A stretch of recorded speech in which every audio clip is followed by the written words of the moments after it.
1 p.m. with Tzipi Yarom, Haredi activist, about the very pressing issue of the ultra-Orthodox community and the coronavirus. I want to thank my colleagues at JPC for facilitating this webinar. General Eiland will start with a short introduction and then we'll open up for Q&A. You are on mute, so please type your question on the chat and General Eiland will answer them. Major General Giora Eiland has a distinguished military career up to the post of head of the planning department of the IDF. In early 2004, he was appointed by then Prime Minister Sharon as director of the National Security Council. Upon retiring, he founded a private consulting company, and today is a senior researcher at the Institute of National Security Studies. General Eiland, please. Okay, good morning. I will try to describe very briefly 2 main points. One of them is what exactly has been happening in Israel, and I will emphasize the main Israeli mistakes, which are unfortunately quite significant. And the second thing is some more general conclusions, because this Israeli challenge is not an Israeli challenge, as everybody knows. Most countries in the world face very similar problems.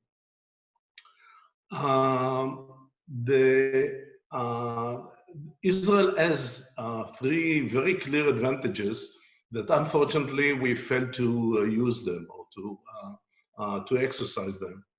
The first, this corona began far away from Israel in China. It took some few weeks until it arrived in Israel. So we could have a very long early warning that unfortunately we did not understand and we did not prepare the right preparations in real time. The second advantage is that Israel actually has only one gate, and this is the Ben Gurion airport. 99% of the people who visit Israel come through only this gate. So theoretically speaking, if we could monitor this specific place in much more effective way, we can, at least theoretically, can prevent the access to any person who has the disease, and we did not pay any real attention to this important point. And number 3, and this is probably more significant than the others, Israel has a very, very good system, experience and know-how, how to change the behavior rapidly from the routine calm time to a state of war. And we did not understand it, and we did not take all the necessary measures, although we do have the right tools how to do it. And if we compare ourselves to other countries like South Korea, Taiwan, Hong Kong, and others, some of them I know very, very well, they did understand what we did not understand, and they changed their approach to the problems dramatically from the high level to the low level, and that is one of the main reasons why they are so successful. Now, as I said, it is not only a medical problem, it is a real national crisis, and I would even say, more than that, it is a kind of a total war.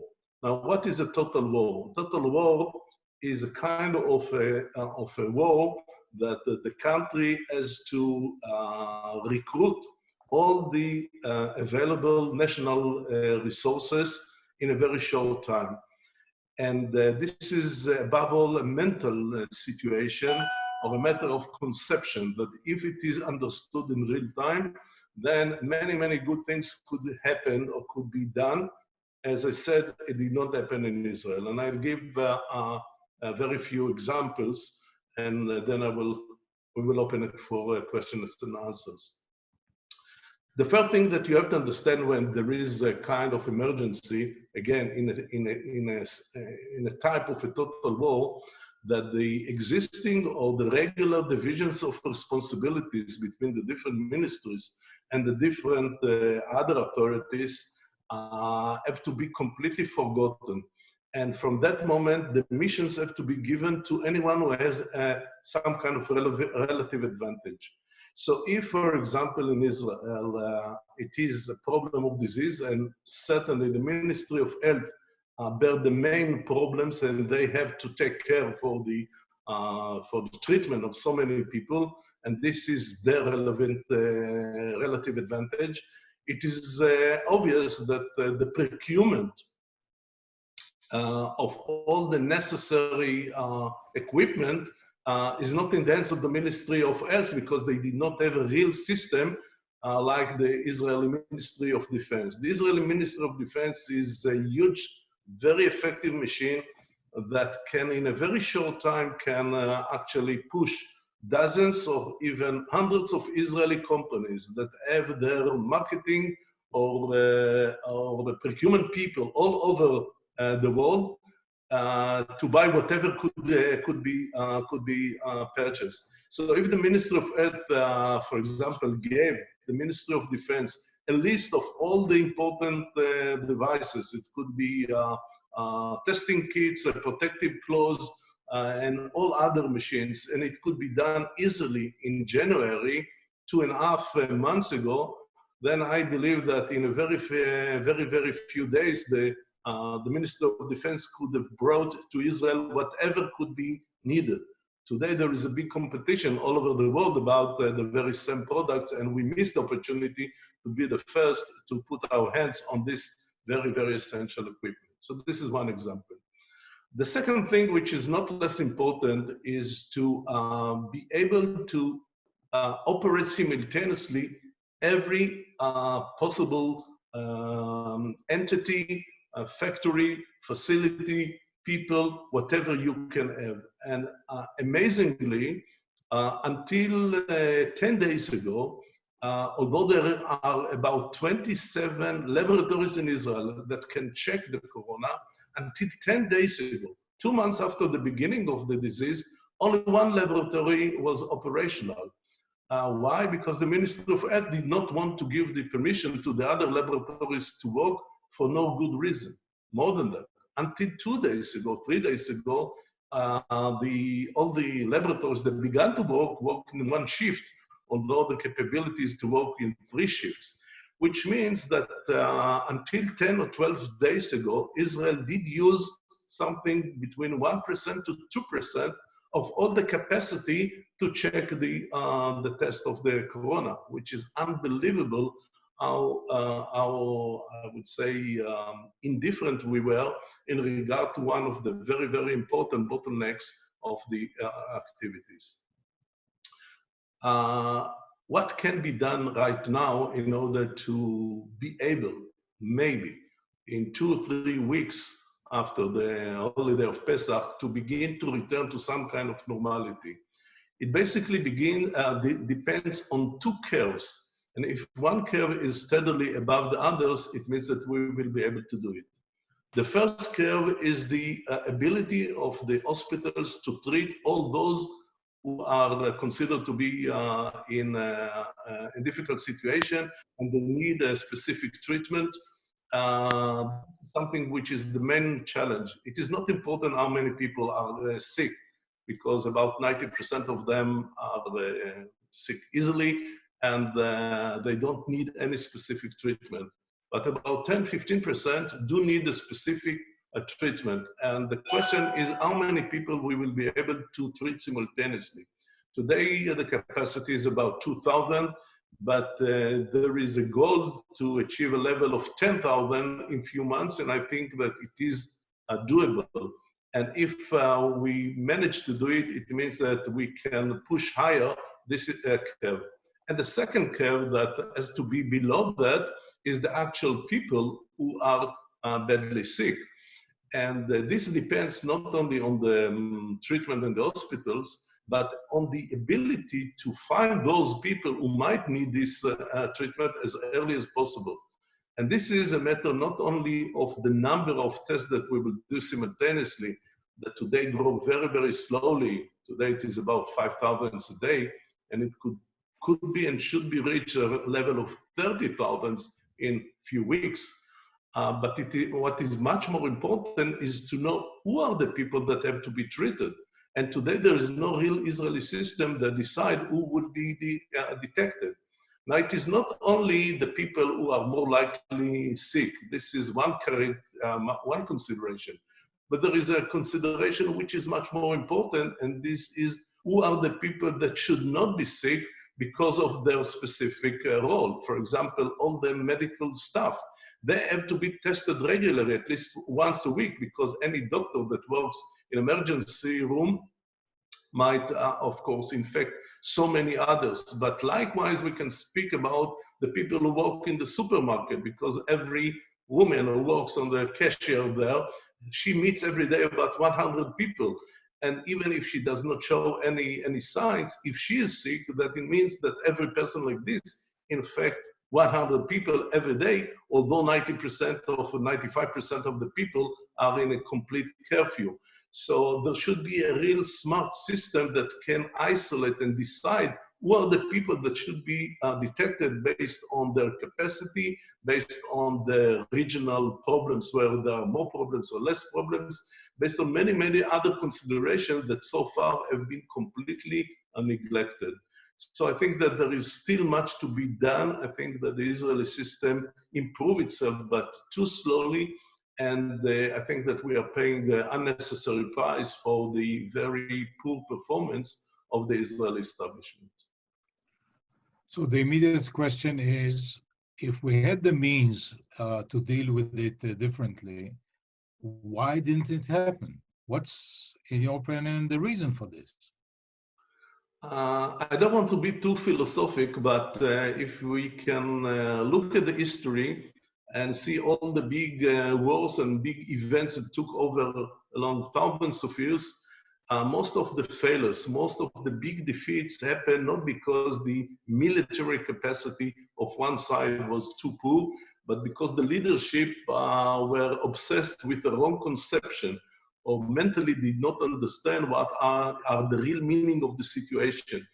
And this, by the way, happened to Israel. Everybody knows what happened during the war in '73. And we can see here a very similar behavior that the I officials are obsessed with certain conception which is not relevant. For example, everybody believes that the ministry or the authority that has to manage and to lead this operation is the Ministry of Health. Wrong.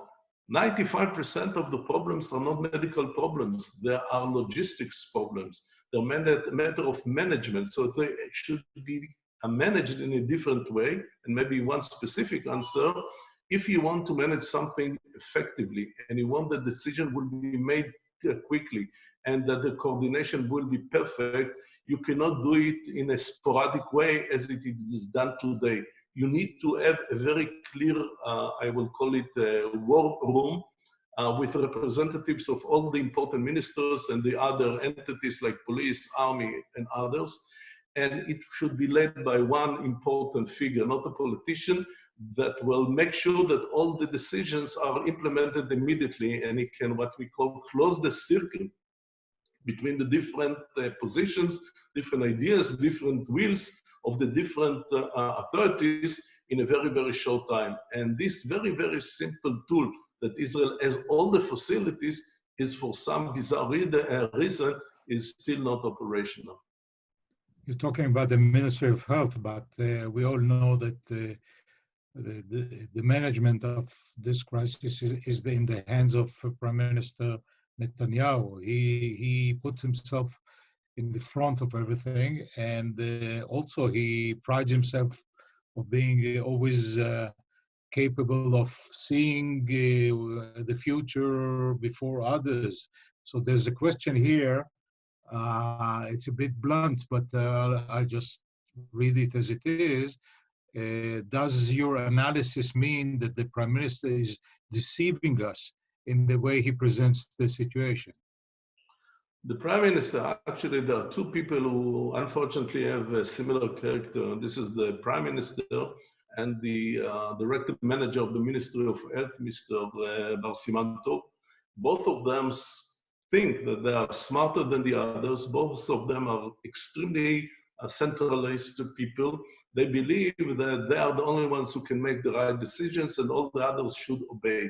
It cannot work in a case of war. In a case of war, you don't let the general who is commanding the armed forces to give a specific order to every battalion and every company. You have to give authorities to many, many other authorities simultaneously.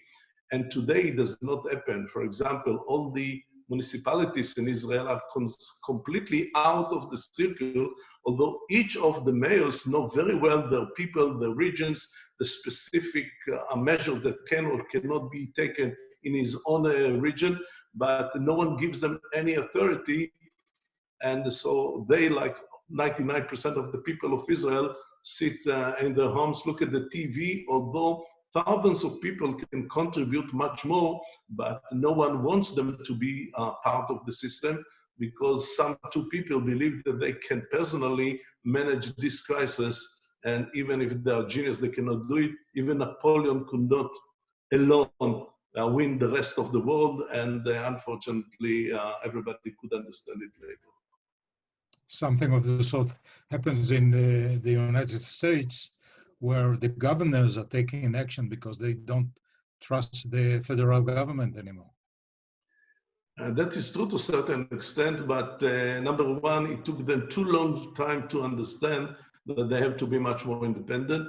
Number two, there are some federal capacities, especially in terms of intelligence, of medical solutions and other things that are not actually exercised. So the situation in the United States, unfortunately, is not much better or even worse than the situation in Israel. And we do not learn from leaderships who are much more, let's say, humble, much more share with the others, and do many things simultaneously, as we could see in South Korea, Taiwan, Hong Kong, and others. There's a question. Have you tried to convey your reservations or suggestions to the decision makers? I did try, fully failed. I do appear on the TV. I say much more harsh things in Hebrew on certain TV shows in Israel. I will participate in less than an hour or in an hour and a half with the discussions of the Knesset, of the Parliament, of the specific committee vis-a-vis Corona, led by Ofer Shelach. He invited me and some other experts. I don't know what would be the effectiveness of such a thing, but you know, I'm just a retired, frustrated general, so I'm not in a position to make real influence. To some extent, Defense Minister Bennett proposed some kind of something along the lines that you mentioned, moving the authority to the Ministry of Defense, and it seems that the Prime Minister has accepted some of his ideas. Good point. I think that the plan that Mr. Bennett prepared, by the way, did not prepare it personally. You could see very clearly fingerprints of most of the real experts of the Ministry of Defense. And they made a very comprehensive, thorough, serious, and correct plan that although there could be some discussions about this element or this suggestion, in principle, I would adapt it strongly. And if there was no political matter in Israel, I think that any, let's say, reasonable government should adapt the plan more or less as it is and begin to implement it. And unfortunately, it does not happen. And even if the Prime Minister accepts some of the ideas, he tried to bypass Bennett. For example, yesterday in his speech, he said that I do allocate some of the missions to the IDF. I spoke with General Kochavi, the commander of the IDF. I spoke with them. He's trying to actually to downgrade the importance of the Minister of Defense. It is very transparent. It is poor. But I think that the plan is a very good plan. By the way, I would suggest to anyone else here on this conversation to read this plan. I believe that there is an English version to this plan. And I would guess that 70–80% of the advices that appear there might be very relevant to many, many other countries. So it is not only a specific Israeli problem. During the Gulf War, we had Nachman Shai, who was the spokesman and presented in one voice what's going on, and people trusted him. Today, we have the press conferences of the Prime Minister, but then we have the Director General of the Ministry of Health saying something, and then his deputy saying something with some reservations, and then we have somebody on a panel who's also part of the discussion in the government saying a third thing, and now Minister Bennett himself started to post some regulations, something. It seems like there's a discord. There's no one spokesman or one way in which the government or whoever runs the crisis tells the public what's going on. Again, I fully agree with this question. Again, if we had, as we should have, one clear war room, that everything is organized, directed, orchestrated, and coordinated from this room, led by non-politician, but let's say very strong Israeli character. And then, of course, one of the people that had to work in this war room is a spokesman, that he is actually the only one who is authorized to give real instructions and explanation. Today, you don't know to whom to believe, because there are so many people, including many distinguished professors, appear for hours on the TV shows. You don't know whether they speak for themselves or they actually represent the Ministry of Health, and to what extent whatever they say is, let's say, an official instruction. So we are, even in this point, we are far from being effective as we could have been. What do you think about the involvement of Shabak, the General Security Services, in the operation? Doesn't that infringe on civil rights, civil liberties? Even here, Israel does not use the really advanced technology that could easily help us to identify who might be sick. And the system is very confidential, and there is nothing that the people have to be worried, because the measure that has been taken today is actually a compromise between conflicting advices. And what happens today, that if someone is sick and you are, as an ordinary citizen, happen to be close to him, and the accuracy of this system is not very good, by the way, but let's say you happen to be a few dozens meters from that person, then you get a note that you might be infected. You are the only one who knows it. No one tells you who was the person that you were close to, so his privacy is kept. You get this message, and there is no real data that is kept up there somewhere in the Department of Shabak. So it is one-way information that all the privacies of yourself and of the other person that actually was in, the person that you were infected by him, are published in any way. So I don't think that so this is the problem. The problem is that this system is far from being effective. And like many other things in case of war, you have to make some temporary compromises, and you have to decide what is more important, whether to save people and actually to save also the future economy, or to, for temporary limited period of time, to compromise with the privacy of some people. And I think that the answer is quite clear. But I think in the plan of Minister Bennett, there is a suggestion to use more advanced technologies, which might even intrude more into the privacy of people. Not necessarily. I know what he suggests, and I can tell you that I offer the Ministry of Health a very similar system exactly 2 months ago. On the 2nd of February, 2 months ago. And for many, many reasons, they rejected it. And I think that this is another thing that we should have, because how many people are sick today in Israel? Officially, there are a figure of about, let's say, 5,000, but these are only the people that have been actually checked. What is the real number? 100,000, 200,000? No one knows. No one even is trying to know. So like any other war, if you don't want to get an intelligence, you're blind. And if you're blind, whatever you do is far from being effective. You chaired in the past some commissions of inquiry into, I think, the release of Gilad Shalit and others. Do you think that there will be a commission of inquiry after this? And do you think that some of the managers of the crisis are already looking ahead and acting, preparing for such a commission of inquiry?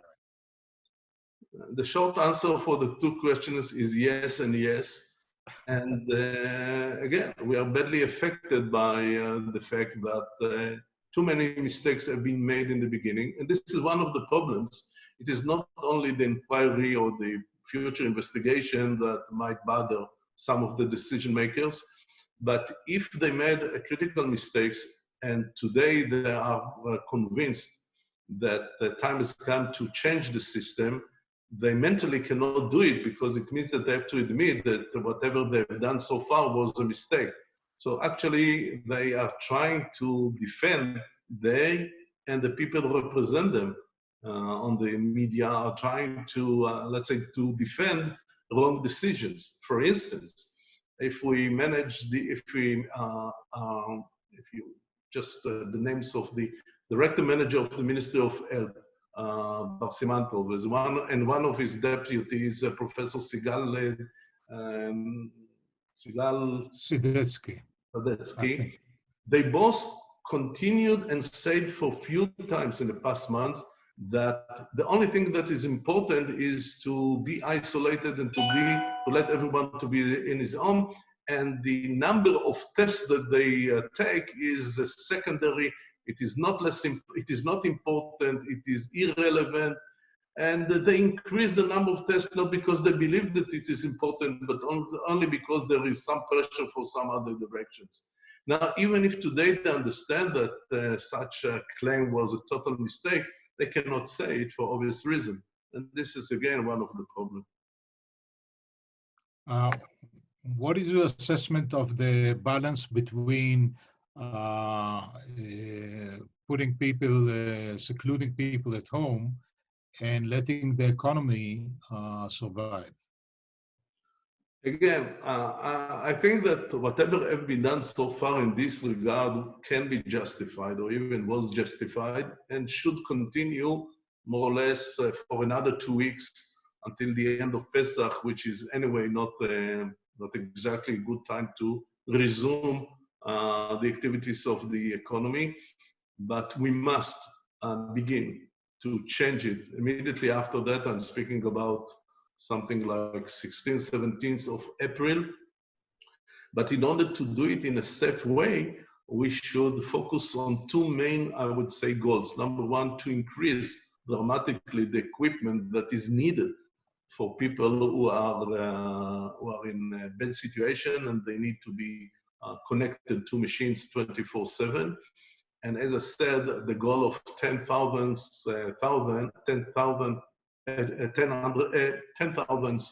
is achievable, and it can be done by production in Israel and by imported of similar equipment. And the second thing is to improve dramatically the intelligence that we have and the number of tests in order to test the right people.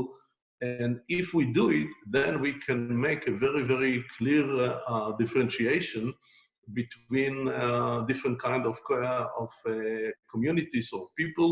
I think that all the people below the age of 45, 50 in the beginning of or after the holiday should return to normal life. Even if some of them will be sick, it is the proportion or the figures are going to be containable.